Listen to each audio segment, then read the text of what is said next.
Hi అండి. నేను ఒక చిన్న స్టోరీ చెప్పాలనుకుంటున్నాను. ఏంటంటే ఒక పిల్లవాడు వాళ్ళ అమ్మ మీద కోపంతో అలిగి ఐ హేట్ యూ అని అరుస్తాడు. వెంటనే అక్కడి నుండి వెళ్ళిపోయి కొండల్లోకి వెళ్ళిపోయి అక్కడి నుంచి కూడా మళ్ళీ వెంటనే ఐ హేట్ యూ అని అంటాడు. అతనికి అప్పుడు రీసౌండ్ అనేది వస్తుంది అక్కడ మళ్ళీ ఐ హేట్ యూ అని. ఆ పిల్లవాడు భయపడి ఇంటికి వచ్చి, అమ్మ అక్కడ ఎవరో ఉన్నారు, నేను ఐ హేట్ యూ అంటే తను కూడా ఐ హేట్ యూ అన్నాడు అని చెప్తాడు.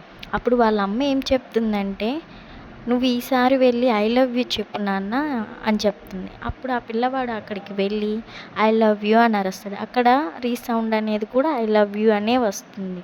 అంటే దీన్ని బట్టి అర్థం ఏంటంటే, మనం పిల్లలకి ఏం నేర్పిస్తామో వాళ్ళు అదే నేర్చుకుంటారు. మనం వాళ్ళకి ఏది ఇస్తే వాళ్ళు తిరిగి అదే ఇస్తారు మనకి. సమాజంలో ప్రతి ఒక్కరూ కూడా మనం ఎలా ఉంటామో వాళ్ళు మనతో అలా ఉంటారు.